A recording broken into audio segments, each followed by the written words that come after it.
and then we're gonna clap on, three, two, one, clap.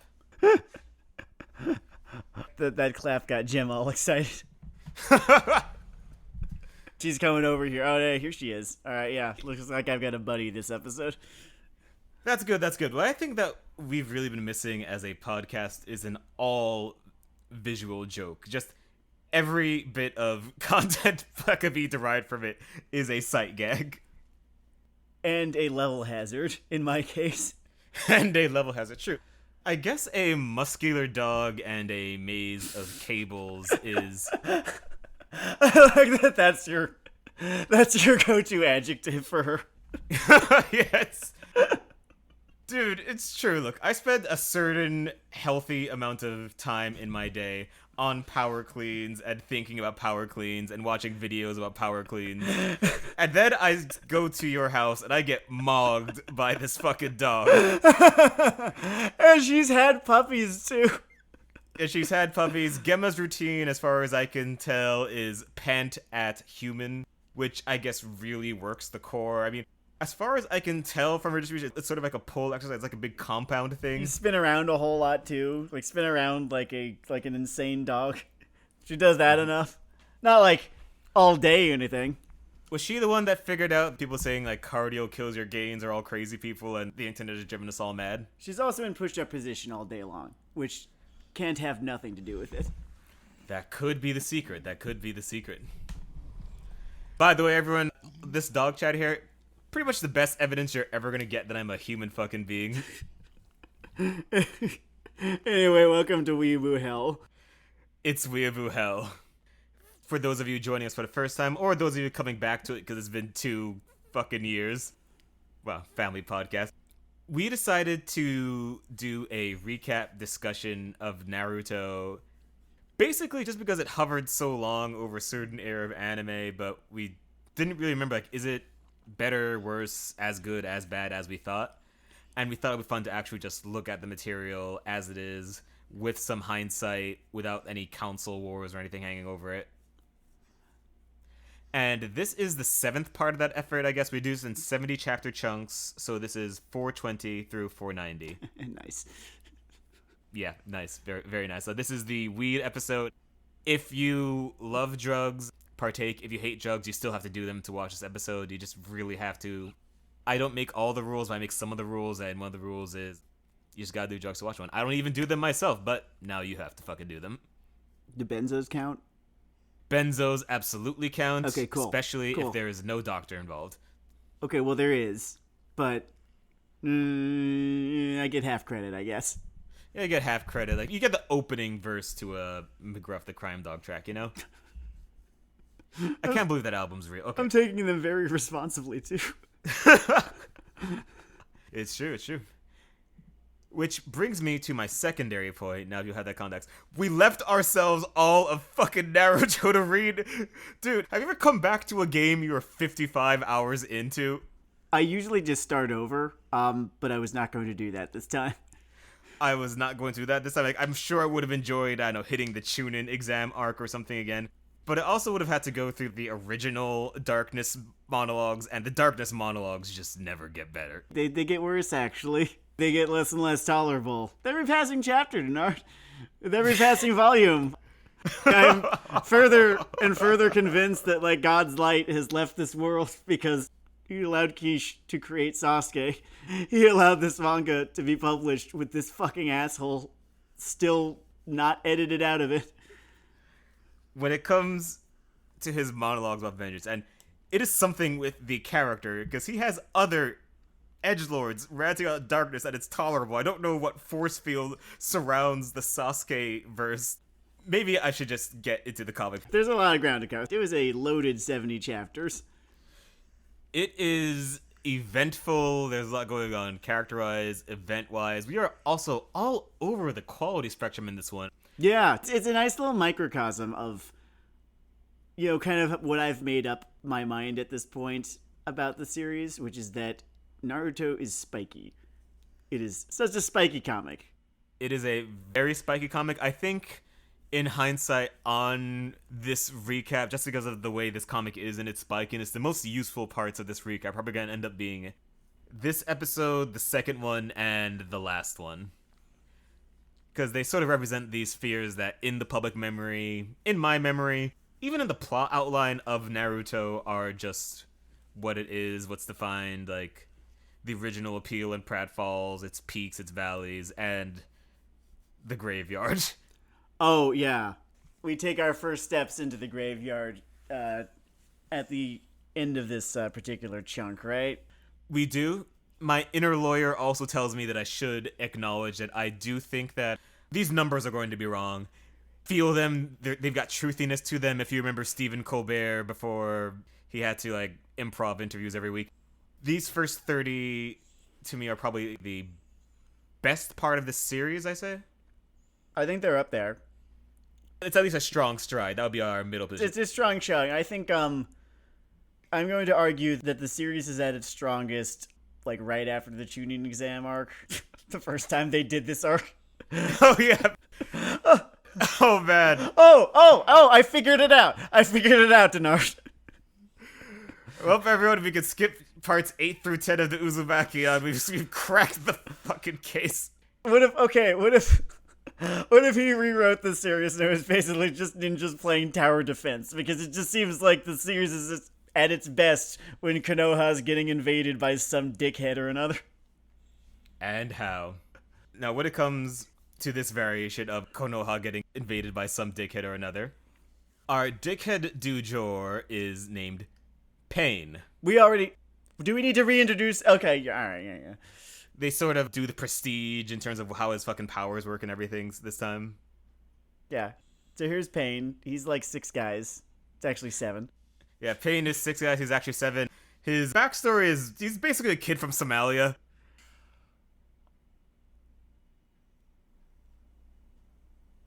Okay, so here's where I am at just a little bit, is that I've kind of been going back and forth on how much I like Pain. There's some fun puns. Yeah, it's gonna be epidemic for this one, I think. We can talk about, his gimmick. I'm going to reserve judgment or reserve my assessment of just like the character as a whole until after we get to the end of the recap. The only context I wanted to establish here is that Pain, his concept is he is a kid from Somalia. He is convinced that the only way to bring justice to the world is to turn everywhere into Mogadishu and to have all the nukes. I'll just tip my hand here because I think I have a bit of a firmer grasp on it. I think the Pain shit works a lot better than Sasuke because when Pain rants about darkness, the overall tone around it is, I'm a fucking crazy person. And when Sasuke rants about darkness, Kishi's convinced it is the coolest shit. I don't use the word tryhard lightly here, but I don't know of how to sum up the Sasuke character in any fewer words than that. He is a fucking tryhard. Yeah, Pain, I buy that he's nuts. When a Naruto or a Kakashi comes in and says, all of this murder is pointless, Sasuke says, my point is your murder. And Pain says, the walls are made of bees. There's people in your house. There's people in the walls. Tear them down. And those are 2 different characters. Yeah, a lot of stuff going on here. There are, I would say the first 15, again, these numbers mean nothing. They're just how long it feels, I guess.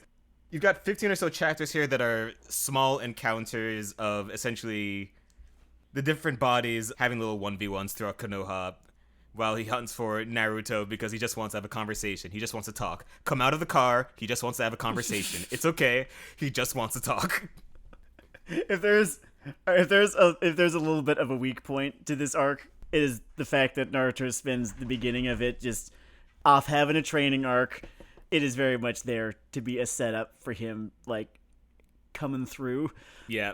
And even if, like, that he does not know that Pain is there, he does look kind of like an idiot whenever they cut away to him just, yucking it up with the frog. It reminds me, it's not as severe here.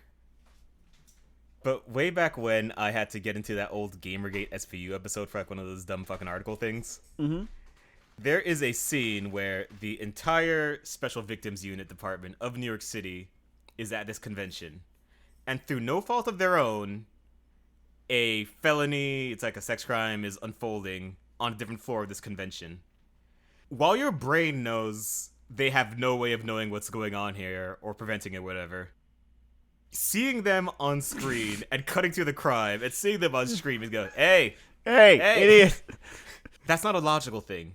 But you know what? It's media. It's the opposite of one of those Fibonacci spiral things. It feels dumb the way that feels good to look at. It is that kind of, I guess, built-in media dissonance. I mean, there's probably an interesting media lesson to be learned from that. And, I don't know, maybe I can chalk it up to the weekly thing, but it is very funny. I was more laughing at it than I was mad at it. Something that does happen while Naruto's just partying with assorted frogs. They get to do their own little versions of that sequence where, you know, way back in pre-Disney, pre-bankruptcy Marvel Comics, you got Captain America on the bridge up in front of this invincible god alien Thanos.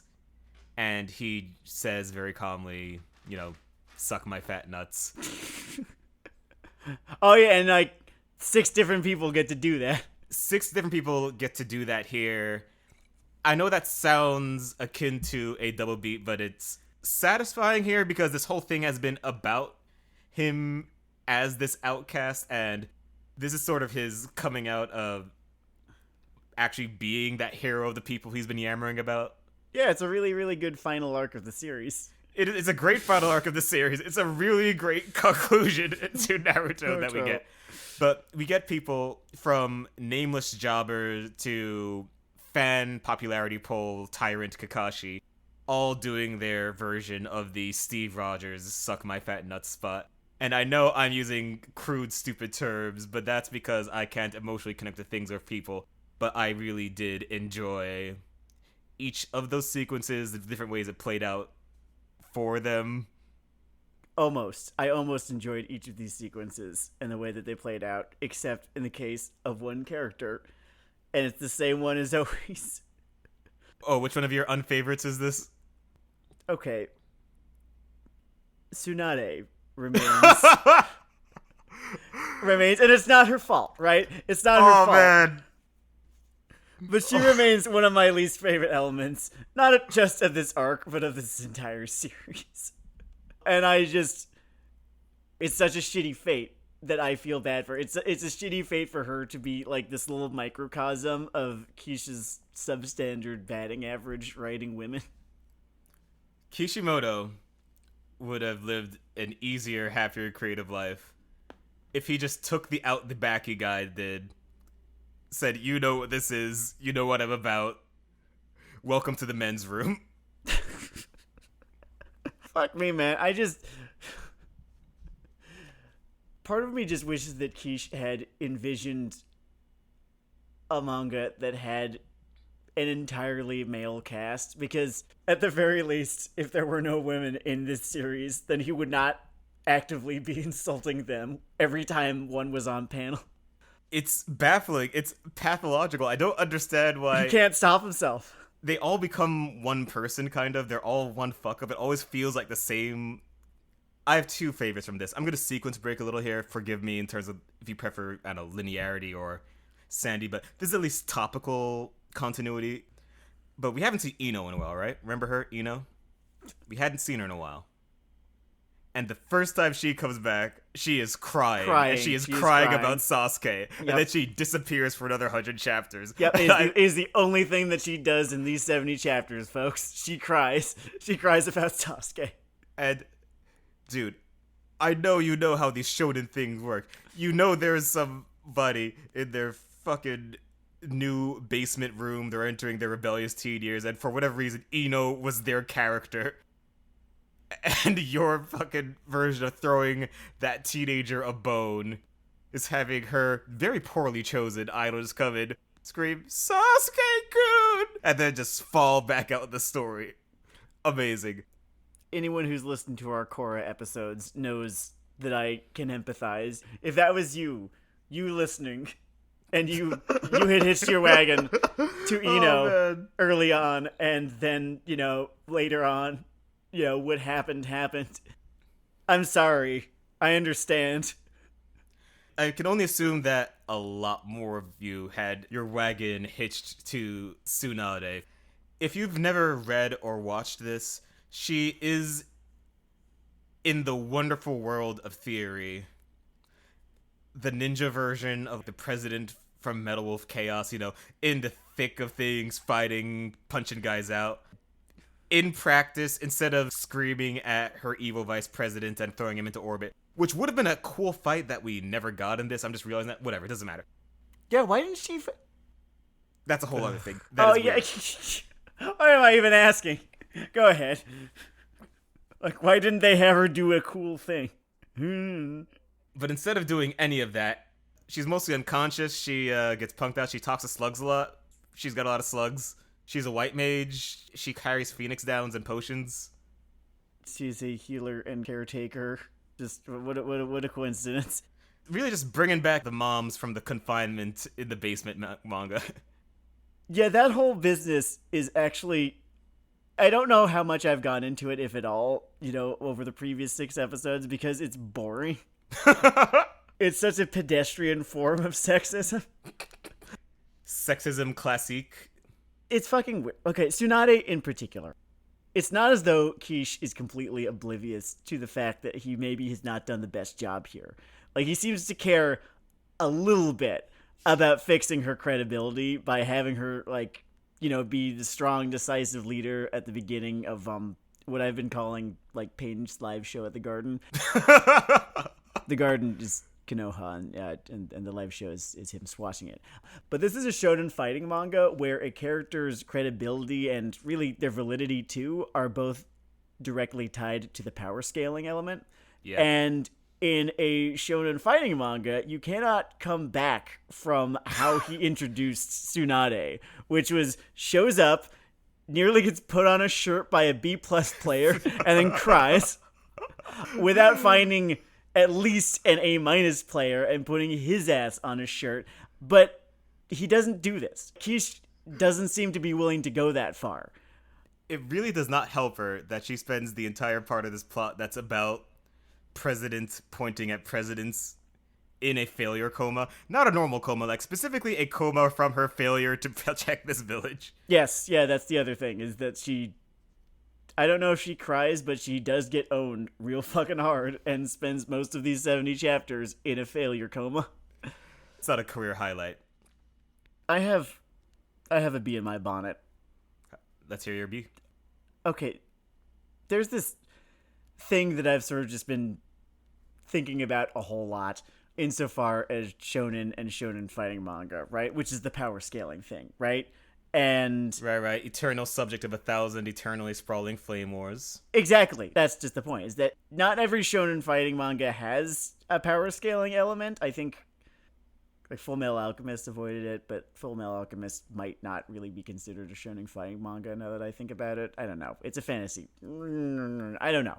Maybe it is, maybe it isn't. You can go gray dividing those hairs. I think it's fair to say that stuff at least has an influence. It's a cross-genre mix. There's fantasy in there. There's all this other shit. Go on. It's very, very good.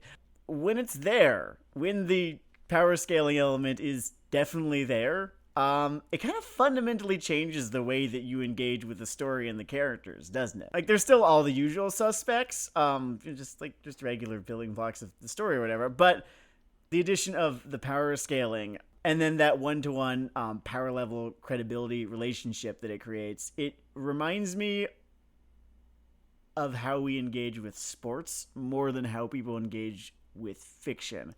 I was actually going to say it is essentially like the sports manga issue where how you portray the sport and their, role ranking, whatever, within the sport becomes something that's either on the story side or off the story side. People get really frustrated with the last few whatevers of Ippo because the title character has been in sort of sports limbo or what have you. Which I can understand because at the end of the day, this thing is theoretically about his boxing journey. If you separate him and the boxing, you kind of end up in maybe this limbo. And some things can really engage that relationship well. I remember that one of the things that was always weirdly in tune about Yu Yu Hakusho was that it had sort of a breezy relationship with all the shonen scaling stuff. He kind of had an intuitive grasp of how to use that. He didn't get bogged down in it in the way that that Kish definitely does in Naruto.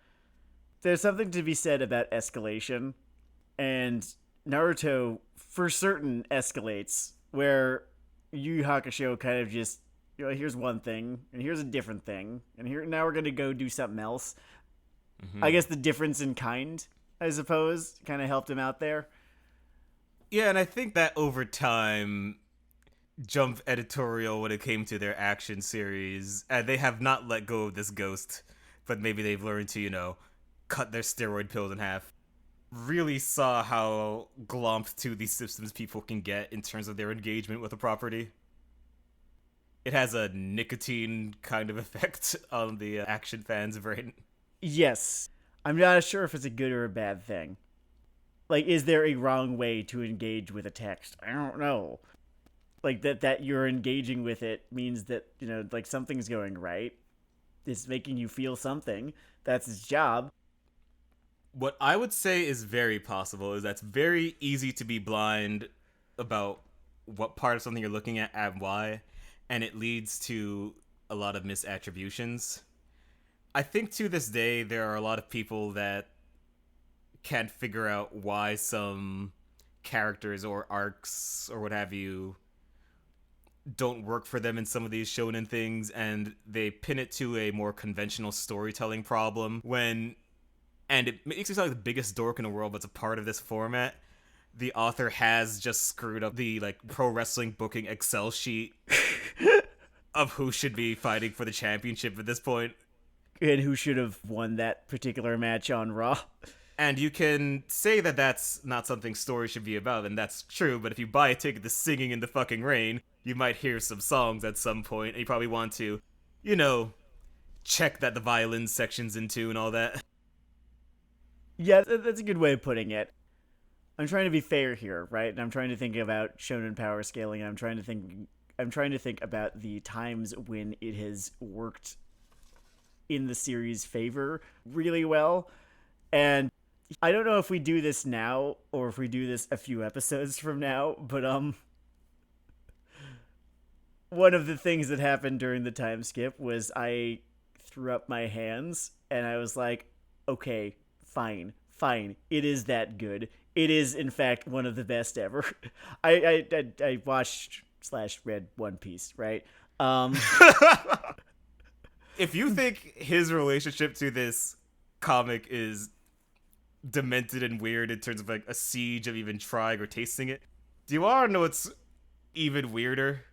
He said that, and I slowly just tiptoed over to my bookshelf, my closet wall. I ripped aside just a little section of Shakespeare books that I've never touched and never read, and just revealed just my hidden supply of smack or something. How many are there?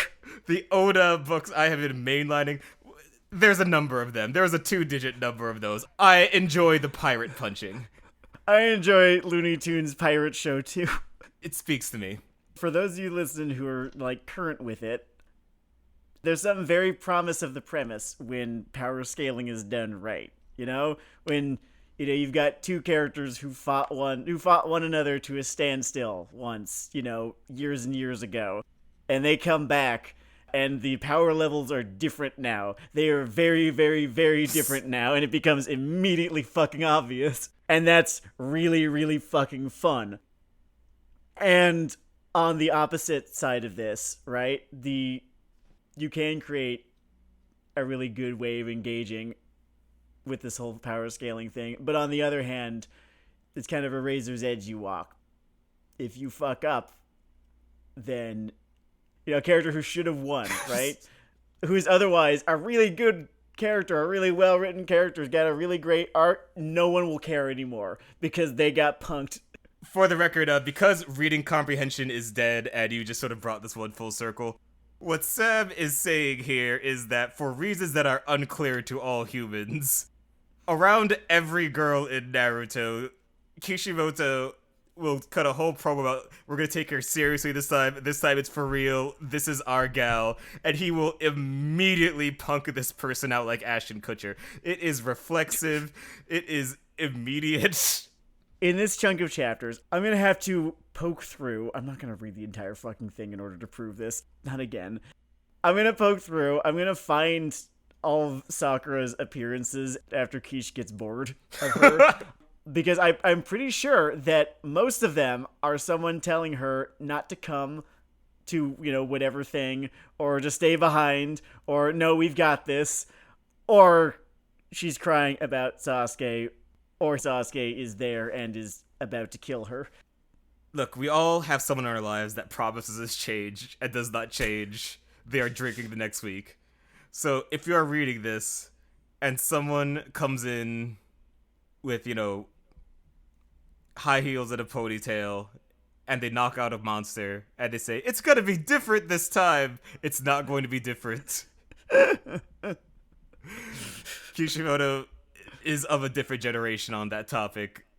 So uncomfortably, obviously. As I said, the other standoffs I really do enjoy. Yeah, Konohamaru especially. Like, he gets his little moments. There's definitely a mouse versus elephant thing there that works. Ironically, with all of the, all the Y chromosome standoffs, he's actually very good at using the power level thing to his advantage, because he does play these scenarios as each of these guys going, well, what the hell do I do now? They kind of honor his story arc as Naruto's, ankle biter, and then he wins in a very Naruto-y way. Yeah, it is definitely someone who, in the same way that, a modern coach might be obsessed with some things that Heisman did at some point, is still cribbing from those notes. Mm-hmm. Runs through the Naruto playbook on the version of pain that he manages to, scratch at without dying, and good on the little kid. Everyone, it's like seeing the Rattata trainer from Pokemon take on a member of the Elite fucking Four. He downs that first, oh god. Fuck. What is the first? Is it Slowbro? I feel like it's Slow, but he downs that first Slowbro that Lorelei sends out. I cannot believe you remembered that. That is fucking incredible. I could very well be wrong. I feel like I'm right, but it's entirely possible that I'm not. If you are right, that's so got a fucking superpower. I wanted to look at the Kakashi version of the Steve Rogers Suck My Fat Nuts exchange because... And this comes back in the Raikage fight, but I'm just sort of fascinated with this in Naruto. In what way? In his relationship with his whole little power system thing here. Mm-hmm. He has these strengths where he will draw something cool happening or a cool scene, and then for reasons that are beyond me, he will go back and try to explain it in Nintendo Power Strategy Guide terms. Yeah, I know. Yeah. It's white. I don't know. And this is a weird sentence, but I think I would hate it less if he was a worse artist and I didn't know why that worked. When I see him just draw the thing, I understand the visual cues. There's a logic behind what happened, or maybe it even just looks cool enough that I'm like, okay, yeah, sure, the ninja kicked a lightning dog at him because he's fighting for his best friend or whatever. And then there'll be 3 pages of, my lightning style Rhydon dog does not impact this path of pain. I understand there are different creative values. I suppose there is a version of engaging with action where you are more interested in the logic of some kind of speed chess match that is unfolding. I would say that even if that's the thing, you kind of want a little grace in how those moves are portrayed, and it's really weird when you actually do get that grace. Then we get the podcast notes.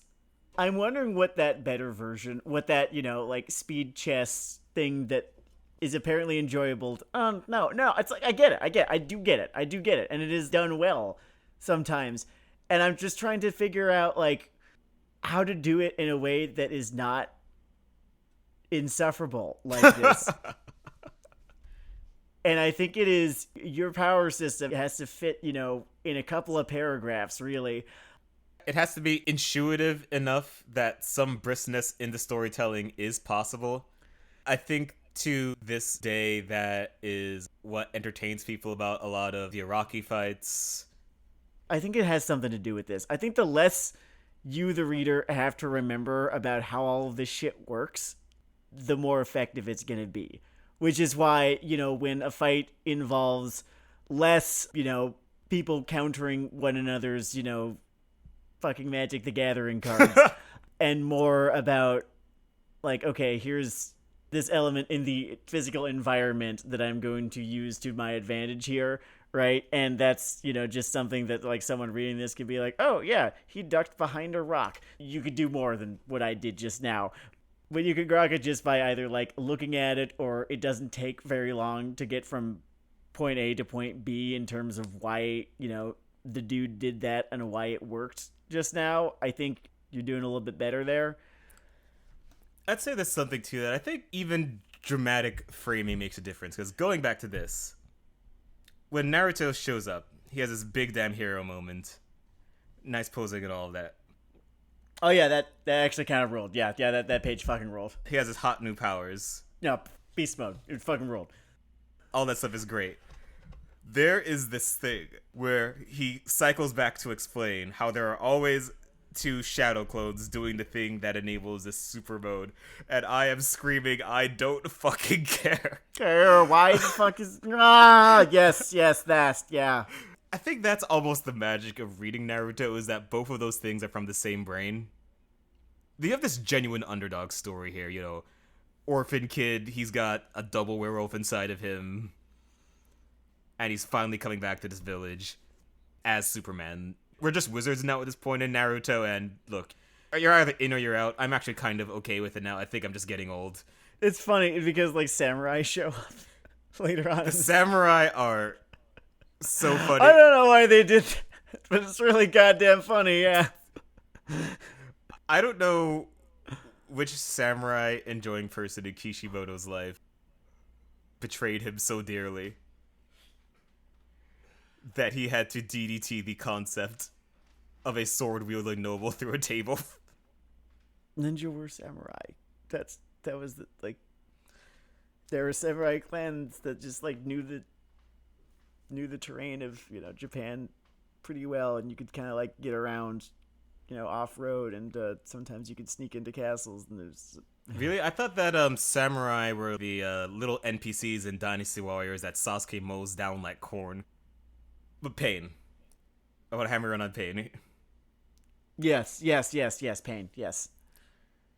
Pain gets only one person, per fantasy arc generally gets to do this, so I'm glad he got to enjoy Slow Mo, but he gets to do actual setting damage. He gets to off some named characters. We'll get there. I know what you're thinking. Yeah. He gets to off some named characters. He gets to do property damage on things that we know what they look like. The ramen shop is gone. I mean, people's homes and stuff are gone too, but the ramen shop is gone. That's where my tears lie. Not the ramen shop. The light switch that's flicked after this whole conflict to reset everything is one of the loudest, oh, this is supposed to be over, isn't it? Yeah, kind of signals I see. I think only Death Note was supposed to be more over than this. Dude, in terms of sheer amounts of being over, at the end of the Pain fight, the people that rejected this child hoist him up and say, he's our hero now! He's changed and we changed! Roll the credits! It's like a ninja bar mitzvah. Like, this is it. Naruto's done. And when I say it's done, I don't only mean that as like a snipe to what comes later. I mean that Naruto is a thematically and narratively closed loop. Yeah, he's a complete character now. His arc is over. All that is left is Sasuke stuff, and I don't care. I just don't give a fuck about it because he sucks. He's so bad. Yeah, but there's still Sasuke, and there's still editors, and there's still the need for each of us to work every day until we die. The fucked up thing, right? The thing that's like so... This makes me so mad. Makes me so angry to know. The thing that's fucked about it is that you can't just... Like with Death Note, right? I mark, his defeat of L as the end of the series because there literally are no loose ends still to tie up where you can call it anything less than a complete series at that point. You can stop watching and have gotten like everything is like every loop is closed, the circle is complete, questions that were asked at one point were answered at the other point. There's nothing left to do, right? Unfortunately, in the case of Naruto, there is that like pesky fucking case of half the Akatsuki and Sasuke still fucking like sniveling about off screen. And so because that has not been wrapped up, you can't just you can't just like mentally like wall it off there. Yeah, you can't just close the tankobon and be like, well, that was great. Shame that they didn't make more. No, it's a good thing. But he ruins everything. Sasuke ruins everything. The fucking infection. There's something that plays better in this pain thing than I remembered, and I wanted to talk about it because the ascended meme of the series is the whole talk no jutsu thing, right? Mm-hmm. This notion that Naruto sort of gets a free pass defeating enemies by just sort of radiating niceness towards them, and then they go, okay.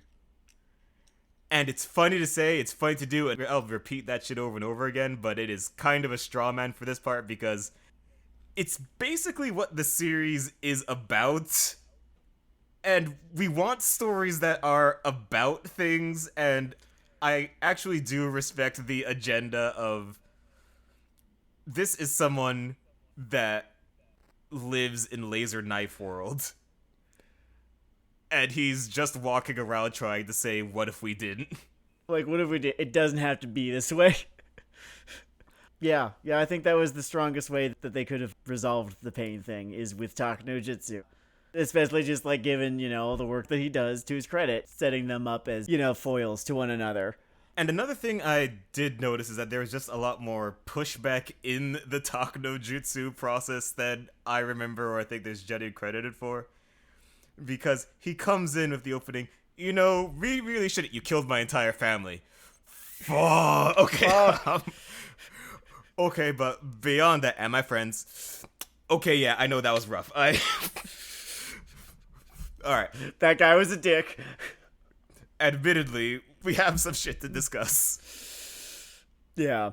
I go back and forth a little bit about Pain the character, right? I feel like he's a slightly less effective version of Gaara, essentially. That's a fair comparison. I guess I enjoy the overall thrust of Gaara that I can just respect falling short of that.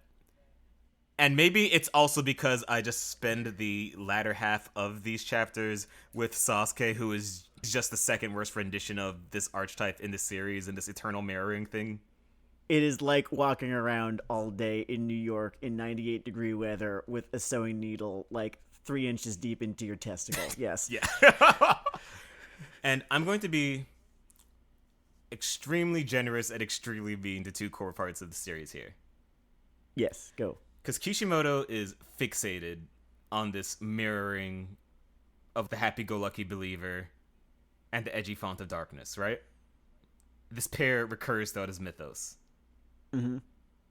I used to just treat it as a flat-out bad idea. And I have moderated on that, become more extreme elsewhere. Because where I've moderated on that is I do think stories have to fucking, again, be about something.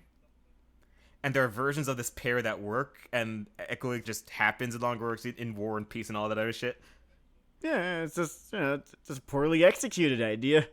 I realized the big problem in Naruto. You know how Star Wars is all about these student-teacher, father-son relationships, right? Mm-hmm. It is as if, in the first student-teacher relationship we got, Obi-Wan was this preening moron who would not stop screeching about himself, and you wanted to reach through the screen and strangle Obi-Wan every time the camera lingered on him for more than 4 attoseconds. And that is the Sasuke problem. Sasuke actively makes a core thematic framing of this franchise look worse.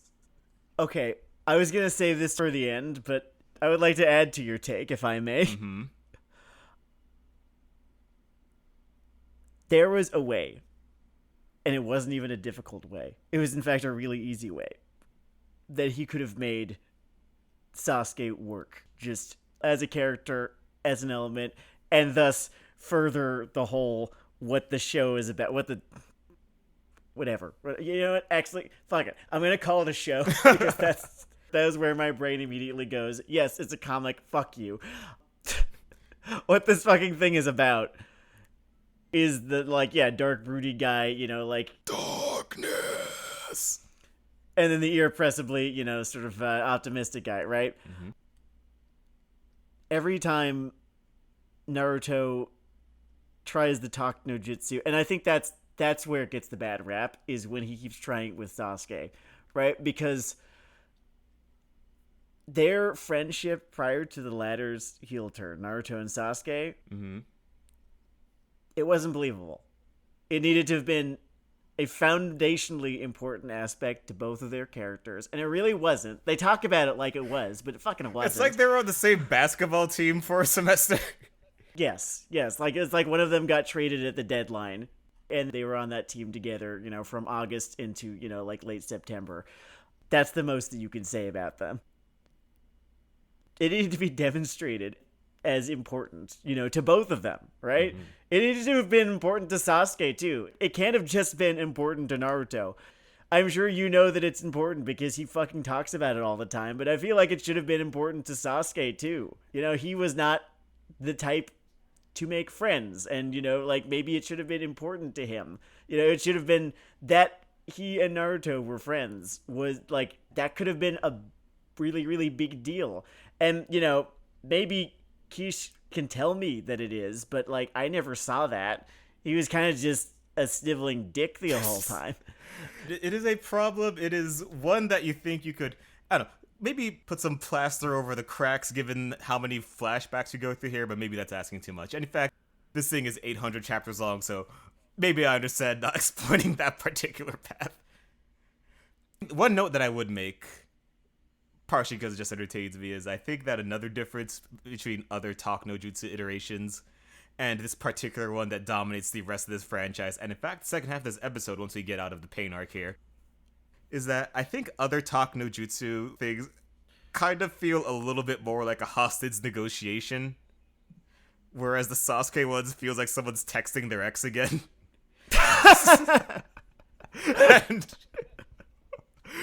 And those are two very different types of engagement. Like, he's here in a cave with Pain saying, "If you release one hostage, I'll let you go, Pain." Meanwhile, he's just sending the group chat, It's "But 3 I love a.m. her." It's not quite the same flavor. No, it's... I'm still just beside myself, just thinking about how easy it would have been. And just have him be a little bit less of a dick. You can have him be a villain. You can have him be an antagonist. You can have him, doing basically the same shit. Just have him upon, fucking impaling Kareen while trying to get to... Just have him be like, "I'm sorry, Kareen. There, I fixed it. Oh, instead of being a fucking cartoon... Yeah, then it's like, wow, this guy's fallen really far. He's willing to sacrifice an ally, one who's really weirdly, almost implausibly devoted to him. But at least, it's out of a sense of just being driven, right? And he does feel the weight of the sacrifice, but, he's in too deep now, right? Mm-hmm. I think that's a pretty strong fucking patch. Before the black hole that swallows this comic of Sasuke swallows these 70 chapters, I just want to talk about the good days for a second. Yeah. God, I can't help myself. First, I just want to point out my straightforward, unironic enjoyment of the embedded gutsy ninja chapter. Just amusing.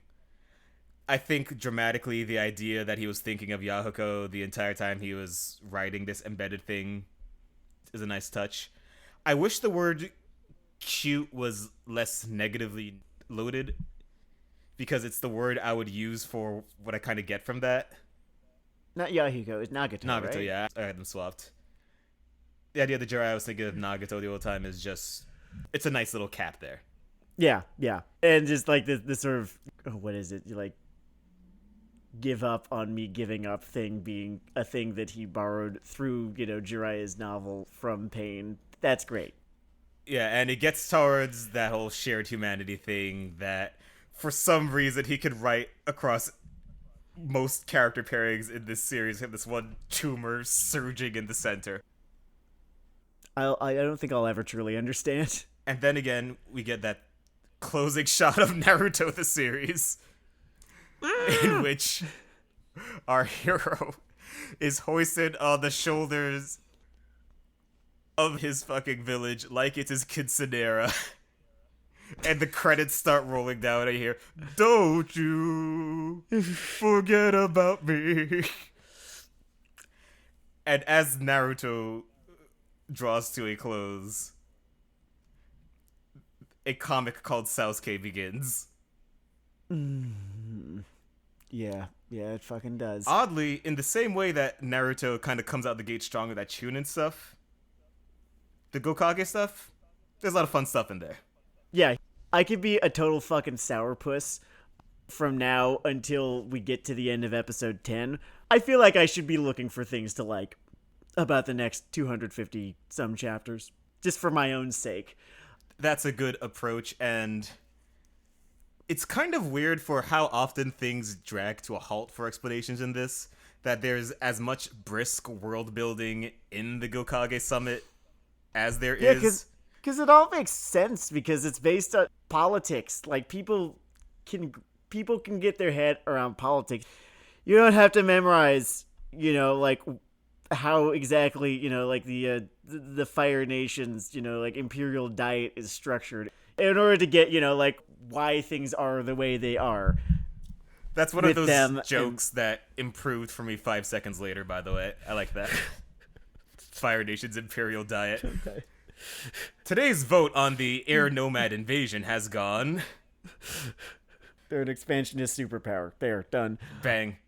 I kind of enjoy speaking of the politics of this setting, there's a smart thing here that doesn't get that much time, but there is a real 1950s, 60s Germany thing going on in the Land of Rain. I'm like, hey guys, we're trying to do a little better here. Sorry about that whole thing. Yeah, that guy was a little rough, huh? Hey, look at our new president. She's pretty funny. Her thing is simultaneously super backwards and amusing. Oh, it's so fucking funny. I've so given up on this series doing right by its women. It's a weird way of putting it. I've so given up on this series, like writing female characters well, that just her whole thing where all she can hear is people calling her old and ugly and a crow. It's just, all right, yeah, fine. I will laugh at this. I think it's because she, in terms of the delivery, it's a good medium thing. Yeah. She inherits the framing of that old gag that Kakashi and Sakura used to do this a lot. Actually, mostly Sakura. But the screen, like, blacks out. She gets a goofy face, and you see. Oh, yeah, the inner Sakura thing. Yeah. I missed that. That was funny. Where the fuck did that go, Quiche? Sakura is also embedded in darkness. Okay, so yeah, the Gokage world building stuff is brisk.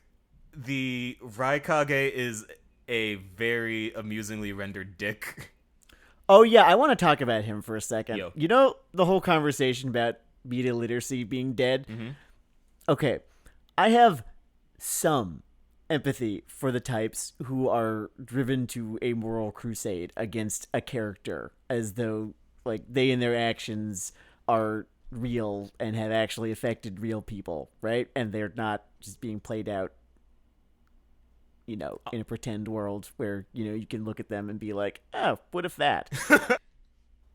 Because my first instinct upon the Raikage's introduction is just, this man will be responsible for thousands of countless innocent fucking deaths. If someone doesn't do something right the fuck now, someone needs to put him down right the fuck now for the sake of the world. That's fucking great. he is well drawn as basically the John Bolton of Middle Earth. Yes. He is yes. in the Easterling Senate saying, "We will never have a better chance to invade Gondor than this." And apparently he has his fans, right? Apologists, even. And I was just so immediately repulsed that I didn't even care that he had this pro wrestling gimmick. If Netanyahu was also a pro wrestler, his continued existence on this planet would still be unconscionable. Really, you're not looking forward to fucking Bibby's fucking tombstone pile driver on a civilian doctor? Oh man, I'm never getting back into fucking New York, or am I? Yeah, but it's for the right reasons. Yeah, that's a fucking... I just think everyone should have water. It's cool to be like a child and then to, continue being a child alive. It's one of my favorite things for kids.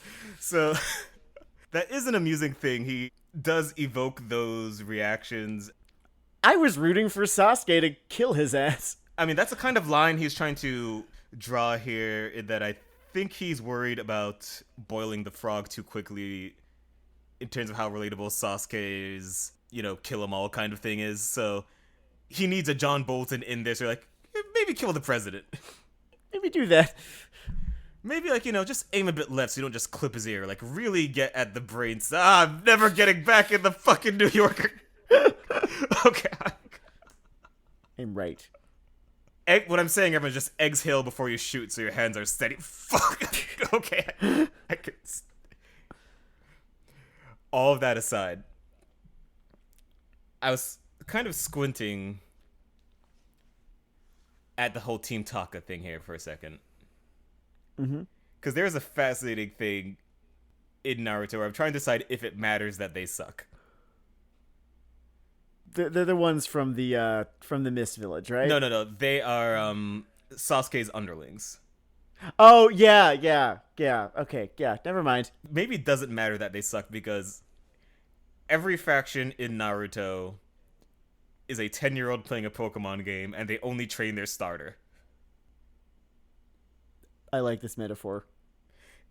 It does not matter who else is standing in the room except just the biggest number on each side, right? Mm-hmm. So it almost doesn't matter that every time I see Water Kid, I ask, why are you still here? Why don't they carry some extra food or something instead? Like, they could carry a boombox around instead of Water Dick. I mean, I could tell you why he's there. Hit me. Okay, outside of the diegetics here, right? He's there because Quiche is kind of doing a Griffith thing, where, you know how he builds, like, an evil band of the Hawk? Yeah. Yeah, that's why he's there, because he needed members of his evil band of the Hawk. He needed his evil Sakura, and then the other two are so fucking nondescript that I just, I can't even... Are they supposed to be, like, a parallel to characters from the Leaf Village? Maybe. Probably. I don't know, I wouldn't be surprised if they were. I don't care, though. They're both boring. He does a thing with one of them. The lab rat. He's the guy who gets all crinkly, right? Yeah. Okay. And it made me wonder, is there a soft rule? Does the emotionless guy thing only really work for someone who is kind of the focal point of a story? Like, if you're someone who doesn't do things or react to things and you're not in the center, do you really exist? You're like a Schrodinger's cat, but you're a fucking character. Yeah, it's like, one of the things that I've learned is that if you're playing Dungeons and Dragons and your whole thing with your character concept is that they're really quiet, you're like, that's cool, but it's internal monologues don't exist in role-playing games, man. You're gonna have to find something to say if you want to feel like you're making any sort of narrative impact on this game. Yeah, he is way too far down this cast diagram for that gimmick. And then there is Karen, who is a spin-off America's Choice version of a character that is already in dire fucking straits in this comic. Oh, it's bad. Oh, while we're on the woman thing, just real quick. Yeah. I have so many memories of the internet losing their shit when Hinata does her whole confession/last stand before pain thing. Mm-hmm. And the framing of it still has that nice impact that I remember. And then she is immediately punked out. Murked. It is the speed of sound. Do you know how fast it is? I feel like it almost happens between panels. I 100% agree with you because I'm staring at this and it's a comic book. There are still images, right? Mm-hmm. And I swear it animates itself. Like I'm looking at the same frame and she has already been knocked out. Like the universe could not abide her having like 4 seconds of the power of love in a world where, as far as I can tell, the power of friendship is real. It appears, though, yes. That's just a physical force in Naruto, but love is not gonna do shit for you. Love will not even get you, like, to the next fucking panel. If friendship is a physical force, I don't even think love even is the stock edgy, just a series of hormones in your brain kind of fucking line. It's just an afterthought. I'd broadly Which agree. is bad news for Karen here on Team Hawk. Okay, so I just want to talk about these guys because, again, they are the ones coming in here to fight really a set of just better new characters, which, you know, it's good to grow creatively. I'm glad his toolbox is improving. Sucks for Team Hawk in terms of me caring if they live or die, but by the end of these 70 chapters, I, like, felt so fucking bad for Karine that, like, she's the one who I really wanted to survive. Then I went and I spoiled, you know, the ending to her whole character arc, you know, just, like, what she ends up doing, what ends up happening with her, just, you know, in the epilogue or whatever. Oh my god, man. oh. Karine, have some fucking self-respect. Kishimoto could not have known the media that was coming. And no, I'm not talking about the stillbirth of Boruto. But he could not have known that for every frame I see of Sakura or Karin in here talking about Sasuke instead of good decisions, you suddenly just hear future lyrics blasting in your head. Because it is like Future ghost writes these characters. Not the whole comic, only these two.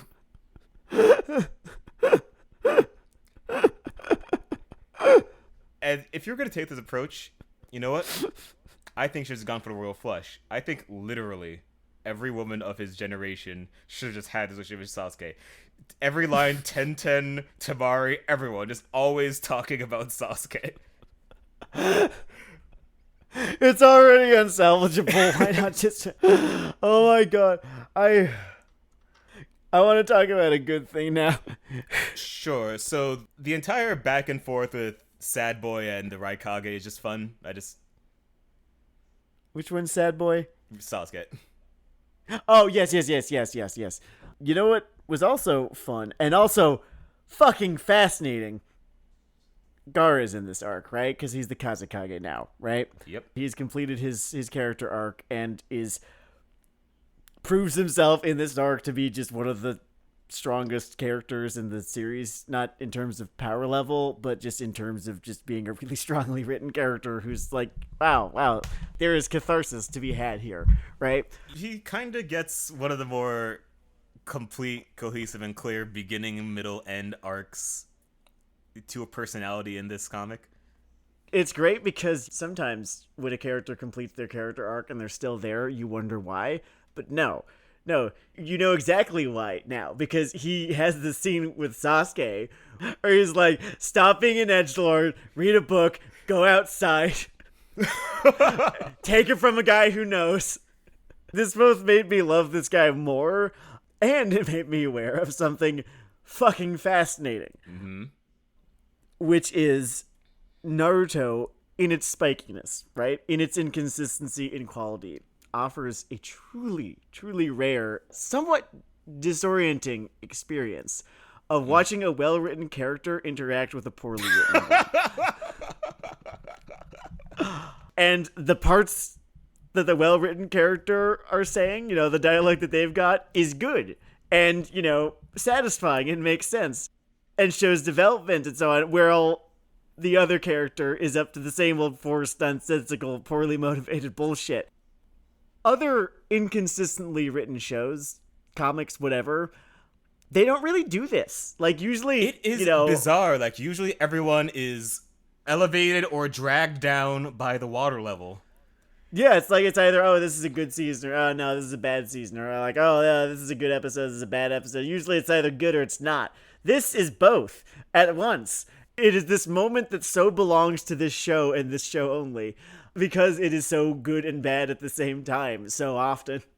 It's the mark of auteur art, Sam, and I know exactly what you mean, because this whole exchange essentially boils down to Sasuke rattling off an unironic version of like the first half of Notes from Underground. He sounds like fucking Shadow the Hedgehog. He sounds like Shadow the Hedgehog. He starts talking of how the poison that was once in my heart has leaked into my bone marrow, and now my bone marrow will become the bone marrow of a dark and new and cancered world. And then Gaara takes in this information and puts his hand on his old friend's shoulder and says, I need you to get off 4chan. I need you to touch grass, man. Sasuke, you pay taxes. You need to get off 4chan. Just like it's late. You've been having your ego melted for fucking years, man. You need to go. You have no less than 3 women. You have options outside of like doing whatever the fuck. Listen, I know, man. I had a trip code, okay? I had a trip code, Sasuke. And I am telling you. You know what's so much better? Sasuke, than a trip code? Pussy. Pussy's so much fucking better. It's so much better, Sasuke. Leave.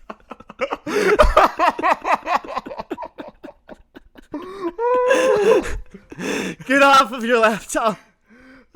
Clean your room. Go outside. Don't clean your room in a Jordan Peterson kind of way. Just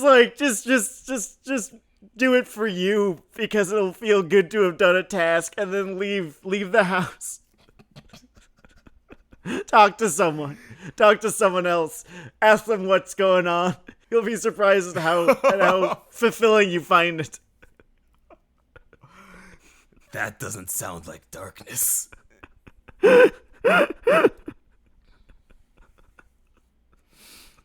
Man, it is uncanny. It's actually really special. Truly, it is. Just witnessing that moment. Just knowing that is a thing that only in this series could such a scene exist. It kind of goes down in my memory as the touch grass, touch ass sequence.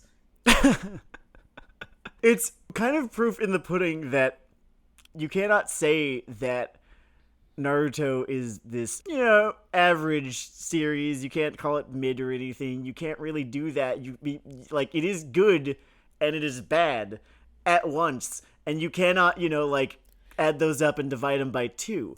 That doesn't work. Calling Naruto good or bad is kind of like calling the Medusa roller coaster flat. It's not the experience. Yeah, that's not what it is. There are big loops. It goes upside down and fast, and then there's this real steep incline, and he's smacked around pain, and everyone's throwing up in the air chanting, Naruto, Naruto. Like, oh, this is great in the series. Wow, we're really up high on this roller coaster. We are so high. What's this called? King Daka. Oh, that's interesting. And then it just slams. God. There was a line I wanted to pick out with the Gaara thing, so thank you for framing this. He had a nice line just talking to the other presidents, asking why they're such tremendous dicks, saying, when did you all forsake yourselves? I look at this, and I realize that we made fun of Gaara's starting point so hard that he was bullied into becoming a top 3 quality character. That's rare, right? It is. Like, how do you... It's like if you smash cut to 2027 and you just found J.D. Vance running an orphanage instead of an IKEA. Sampling the merchandise. Getting high off his own supply. Here's the thing. It's proof that Kishimoto is a good enough writer to give a character a real fucking rough start and then build them the fuck up from that start. And why didn't he do that with Tsunade? She could have really used a when did y'all forsake yourselves. Oh, what if she... I know, she could have had that line if she became president and then went to the president arc instead of being in a failure coma. Her version of it is telling those two elders who always show up that they lack faith and trust. God, I have so few fucking reference pools, and you're all in really big trouble. I don't know if you've ever seen a particularly ineffective kindergarten teacher. It was a very long time ago, Denard. Fair enough, but I have observed them in the wild in my dating adventures that it is an unfortunate scene to see someone argue a correct point poorly in front of a poorly informed audience. It is a unique style of failure. It's not like she was wrong. That's like one of the themes of the series. Just let the kids, let the kids grow up and inherit, and just like let the stuff just stand aside. Just, the younger generation, don't fuck them over. Please don't fuck us over. Oh, I am not even the younger generation anymore. That's interesting thought, right? So the good times here with the whole Gokage Summit thing, they don't last forever. No, not at all. No, because then Toby shows up. Then Toby shows up, and I'm thinking, okay, I'm gonna be bored for a chapter or two while he intimates at the wall that something is coming. But no, it's worse. Toby's delivering this time. Toby's putting his cards on the table. I'm not really sure why. After rereading it, after turning 32, after being an Ivy League fucking literature professor, I've come back. I am not sure how this benefits him. Doesn't matter.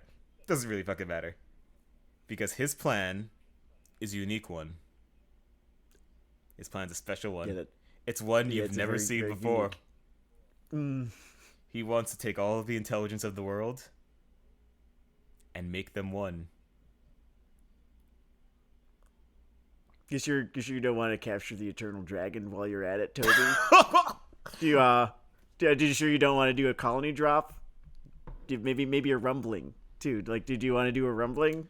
As long as we're just outsourcing our evil plans here, you could probably get a package discount. If Toby's monologue had been about the time he got on a cruise ship and met a woman named Rose and had a whirlwind romance before this cruise ship hit an iceberg. I had this weird thing right now where I thought you were about to say this time he got on a cruise ship and had a really bad time and then wrote a memoir about it. Because I don't know why, but I just went to David Foster Wallace instead of James Cameron. Either way, it would feel less copy and pasted than the instrumentality shit. It's even less interesting in terms of Naruto is over now than Pain's crackhead plan of, I'm gonna collect all the nukes and anybody that fucks with me gets bombed. That's my plan. I'm gonna do it a couple times just to make sure that they know I'm serious. That's peace. Then there'll be peace. You're right, Pain. You are fucking crazy and operating within the thematic confines of this franchise. Go nuts. Look. Good artists borrow, great artists steal. 100%, right? But Quiche, you actually have to you have to try and not get caught. You're a big 3 manga. There's visibility on you. Aping instrumentality for you is you're trying to drag Washington Crossing the Delaware out of the Met in broad daylight, and you're not even bothering to remove it from the frame. That thing's the size of a school bus, by the way. There's a lot of strife in the Uchiha family. That's why Toby says, while all happy families are the same, every unhappy family is unique. And then Karen lays down on some railroad tracks. We have the weirdest reference pool in the world, you know that? It's been kind of all over the place this episode, hasn't it? Okay, I feel like I should be fair here, right? Half of Tokyo has put Rei Ayanami in their series, right? Oh yeah, that's true. It's like that crazy statistic about how some plurality of the world's population are descendants of Genghis Khan. I don't actually know if that's true, but Rei is the anime version of that. We're back in truthiness here, retro Colbert. Yeah. I don't know. It's just instrumentality, man. I think a big part of it is that when you just do instrumentality, it's not like your delivery or your spirit will shine through. So, your version of this, how it looks in your setting, how it means something else in this context. It's just the thing. At least the Rey clones can bounce around in whatever playground the authors built for themselves. Whereas this just welds the words instrumentality onto... Yeah, it's like, this is what, like, the next 200 plus chapters are going to be about, guys. Well, I'll have you know that they're also about darkness. Because Sasuke's taken over for a bit here. Oh, yeah, speaking of taking over, I have this theory that Kish gets bored real easily, because I think Orochimaru, Itachi, Pain, Toby, and then Madara, and then, well, no, then there's no one after. Oh, no, after the Moon Lady.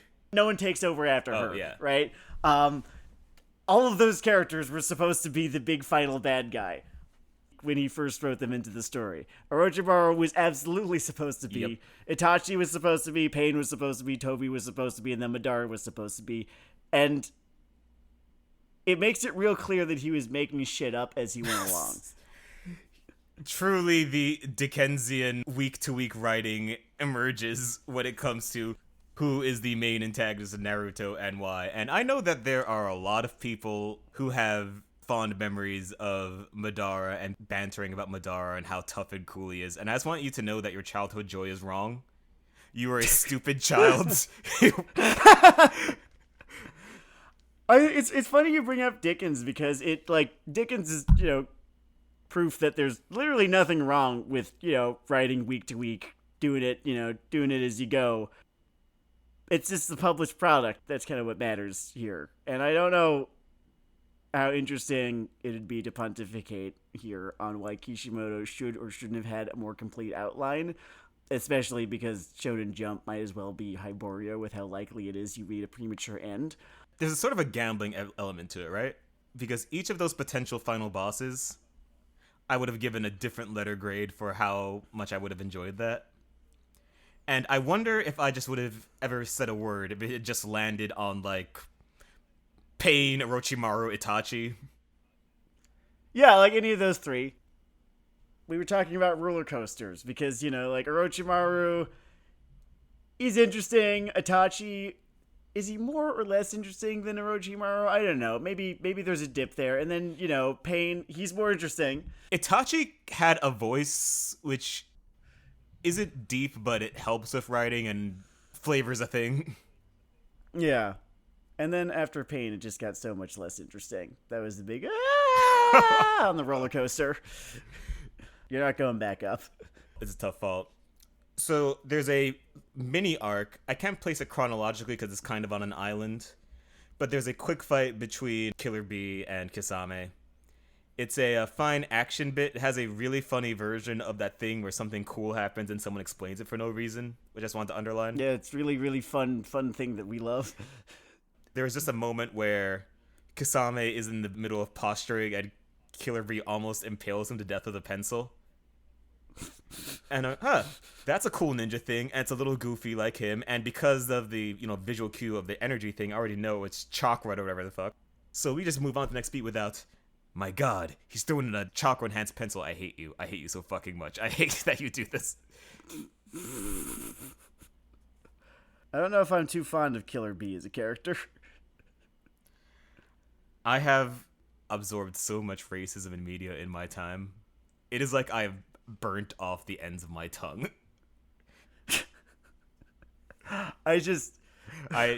I barely even detect the stupid glurge around Killer Bee at this point.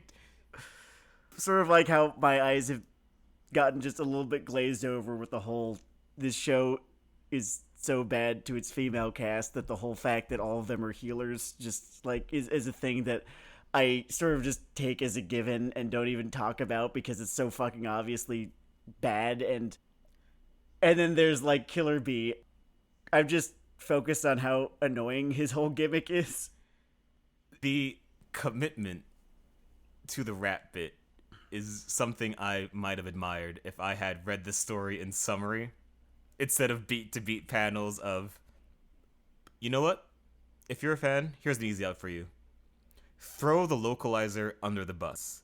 Maybe each bar of Killer Bee's rhymes are this sonnet-like work of art in the original Japanese that I'm just not appreciating, as the fucking translator rhymes mad with bad. But it's where I'm at. Oh, he did! He fucking did! The bastard! Alright, I've been trying to play this down because this has the best part of the comic. I don't want to spend this element is done where it's anything too hard. But every time Killer Bee opens his fucking mouth, I kind of just think about going outside and like having a nice jog instead. I think like, cardio is important.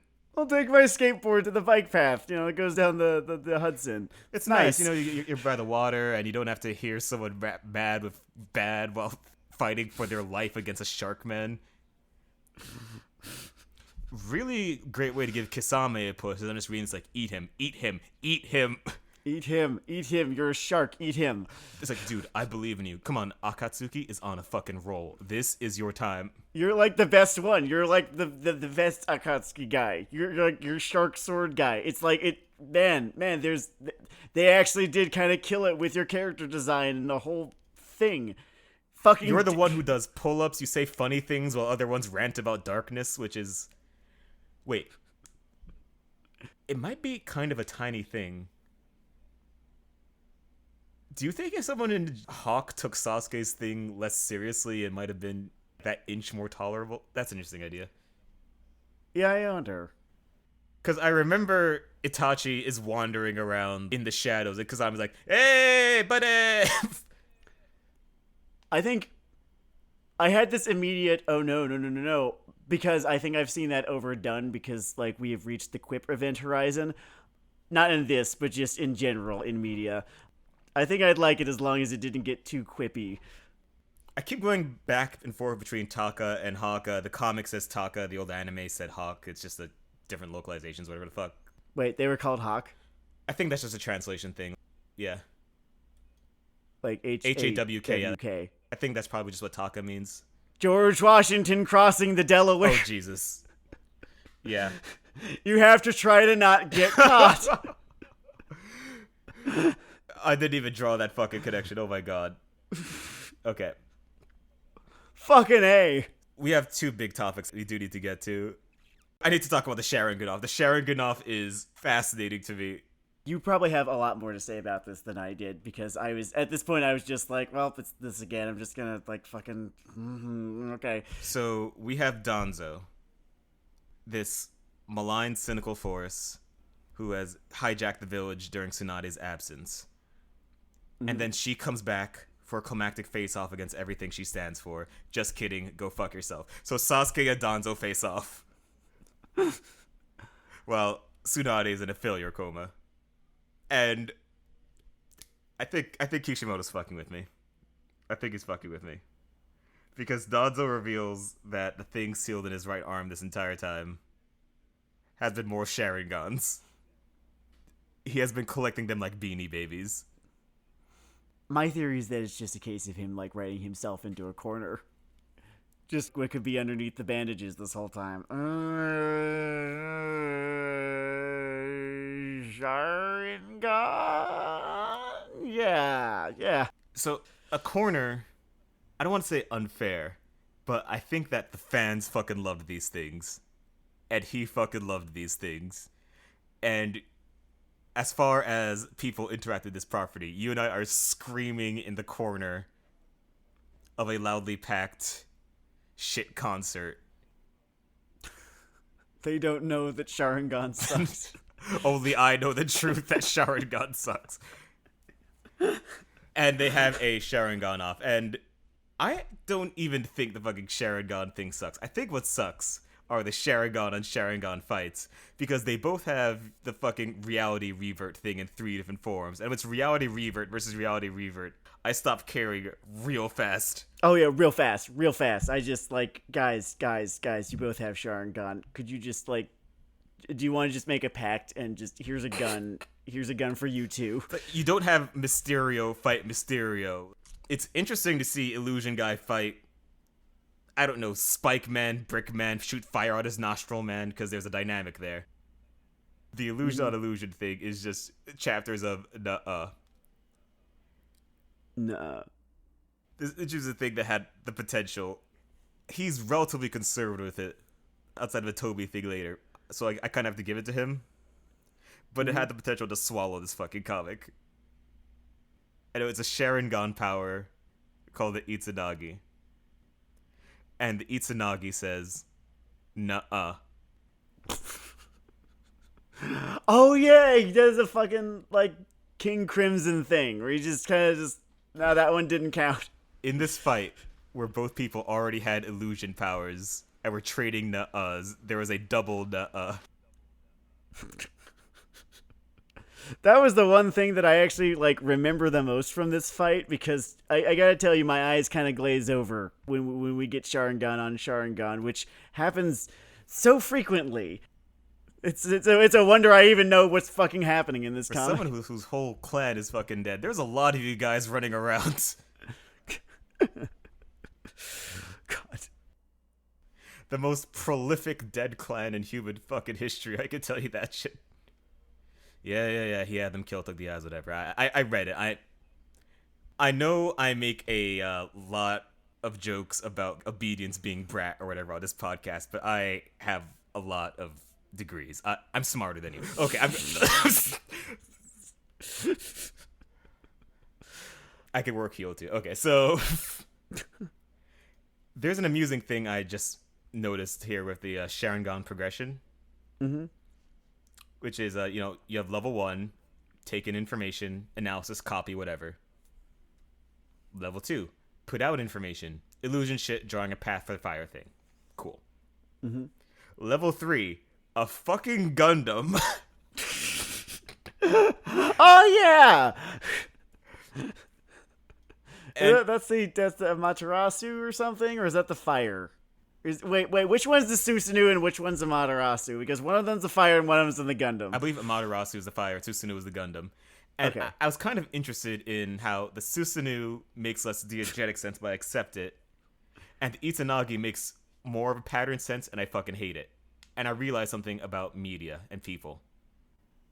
Your brain only goes CinemaSins when you're fucking bored. And when Sasuke summons his fucking Gundam, I'm not bored, because what? But when Danzo brings out his nuh-uh button, I am fucking bored. So that's a cool creative lesson. It's a tale of two cities. Speaking of tales, Yo. if the 10 tales that Toby talked about back at the summit was the aggregate of all the Biju, right? Wouldn't it be 45 tales? That would sound right, wouldn't it, Sam? It was like, or did someone beat me to this one? Like, I'm sure that there's like a meme with like top text and bottom text and impact font that, from years and years and years ago, making that very joke. But We'll credit this joke to the Reddit user 1010 is my waifu 420 of the r anime subreddit. man, I'm so sorry, man. I'm so sorry that she is. she got I think possibly the most iconically owned in this entire fucking series. Yeah, she got generationally wrecked. I still remember the slumped over fan pose. Yep, that's the one. I think it's some of the best cartooning he's ever done. Like, if you want to summarize the emotion of getting your shit rocked. Speaking of women in Naruto, it's time for our centerpiece. I guess I don't need to harp on this too much, but we do have Sakura's sort of high watermark in this comic, which is, again, future lyrics just take over the mind of this. And she resolves to kill Sasuke, punks out in the most embarrassing way possible. Remember the whole puppet guy? Before you flame me, Sasori, I just thought puppet guy was funny, okay? This is what I hate about talking to fucking nerds sometimes. You see the email in your head already. Yeah, like the comment auto-populates. So you're just like, oh man, can I tell you to shut the fuck up just like in advance? It's in advance, just like, hey, before you do that, before you make that comment, shut the fuck up. Shut the fuck up. That's gonna be your reward for making that comment. I'm gonna tell you to shut the fuck up. It is possible to read this action-dense 70 chapters where she tries to murder two important people and not know that she has super strength. It's not like I forgot that she has super strength. It's just that so does everyone kind of at this point, like, to just do a bunch of the shit that they do, A and B, it doesn't matter anymore. She's been gone for so long. The nuclear arms race has been just chugging along in her absence. Okay, you've got super strength. Sasuke summoned a Gundam just now. Yeah. Oh, in terms of me not being the most negative fuck in the world, I like the spoopy Gundam. I don't know. It's dumb, but like, yeah, it's dumb, fun, but yeah. why not? And it broadens his fights from the reset button. You know, so Sasuke's whole thing. Maybe this was obvious for everyone except me, but Sasuke doesn't really get training arcs. He gets cheating arcs. You know, like, here's a curse mark instead of just, you know, I'm going to go off with some toads and figure this shit out if it takes me like 3 weeks. Or it's like, oh, your eyes, you've done it too many times. Well, here's some new eyes. It's a workable text level comparison thing between him sort of getting handed things and, you know, Naruto going to push up mountains every 50 chapters. And fucking Sasuke is the guy who says he has it hard. If they had chosen any other point of contention between them, it would have maybe fit a bit better, right? Is there any other series you can think of whose final appraisal is as tarnished by a single character? Oh, man. And I don't even mean like a show that had a character that everyone just really didn't like. I mean like a true black hole motherfucker, into which entire letter grades go and never return. I would like to submit. All I can think of is one, but I need to draw a distinction. I draw a distinction in execution between the characters of the Emperor, Darth Sidious, and the character I totally call Sheev.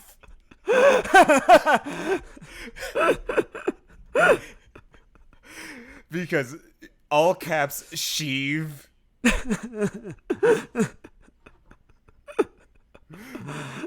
is... Oh, he can get... He is bad enough to turn Oscar Isaac, a generational talent's performance, bad. Sheev is special. That is a rule, by the way. You have to spell it all caps. It's like Dio. It's like Dio. I had not really expanded my thinking about this outside of anime, manga, whatever, weebdom. Because I was thinking like, okay, big three. One Piece is just really, really good all the time.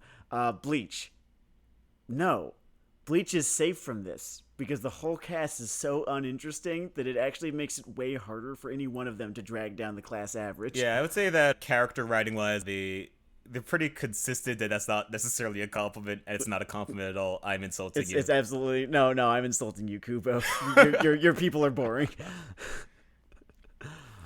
Points for the guy who could stab himself into your past, which is the greatest thing I've ever heard.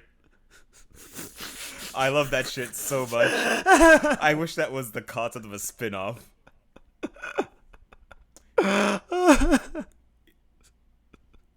Yo, Kubo, you're in the media old guard. You're allowed to copy yourself.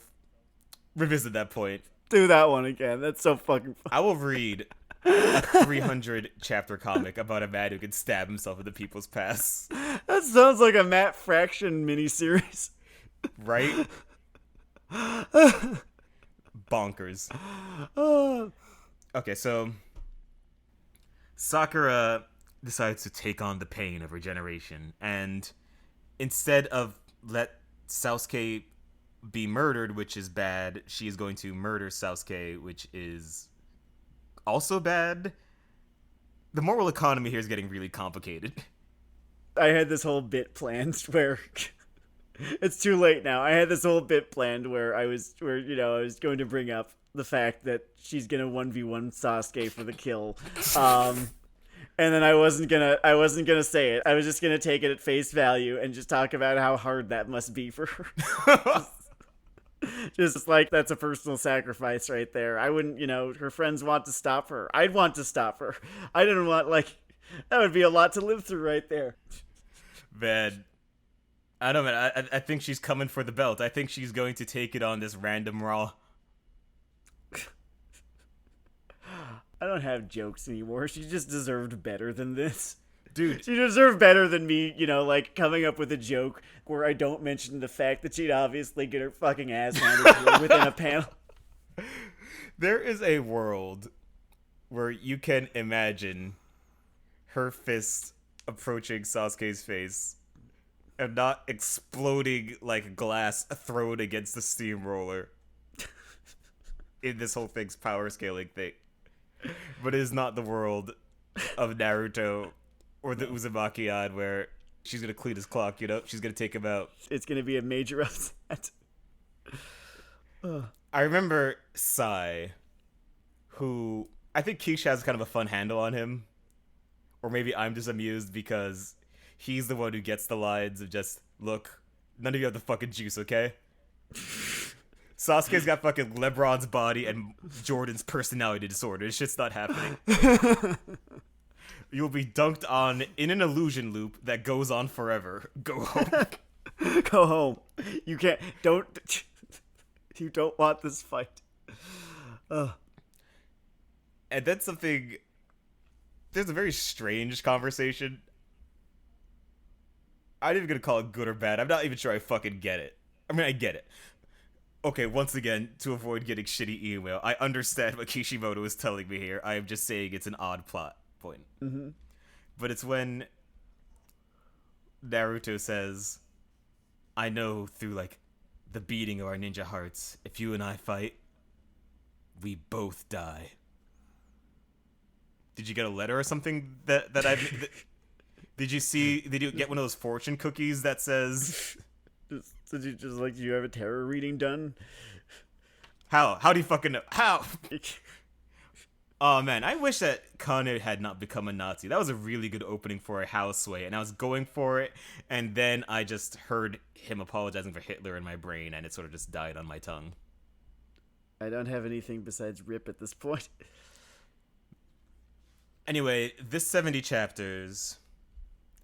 I've ragged on a lot because I enjoy ragging on a lot. I really should emphasize as just a semi-honest thinking person that there's just a lot of really strong shit in the early part. There's some good fight and world building stuff in the second part. And in the third part, I am laughing heartily, if not intentionally. I think the next 70 chapters, I'm going to have to do something for myself. I'm going to have to do something to get through it. I don't think we're going uphill from here. It's okay. It's all okay. Until the Madaraing. Spoiler on my attitude towards that. I don't know if you guys thought I was going to pull this one up. I don't know if you thought we were about to meet my favorite character in fucking fiction. And I just wanted to make a small closing note because, we have this whole expansive Uzumakiad project. It's pretty fun. It's sort of a nice tonal variation of all the other stuff we cover. The question did come up once of if we would touch Boruto. No, fuck you. I'm not fucking, no, go fuck yourself. I'm not fucking, no, are you kidding me? Eat a dick. Eat my dick. I refuse. I'm not fucking doing it. Boruto is a fucking psyop to make me forget the flaws of this thing by being worse in every other way. I have, truly, I need you to find a way to give yourself a reach around. Boruto is not happening. If you find 2 children that I have had that I never knew I had, and you put them over a Shark Tank and say, review Boruto, or it's lunchtime, I will push them in myself. Boruto is not getting a second of my pre-death time. It's already gotten too many. All right, so wonderful doing this for you people. There's a lot of stuff in the idea queue, so I can't really preview the next episode, but hope you had a good time. This has been Weeaboo Hell. It's Weeaboo Hell. Fuck cops forever.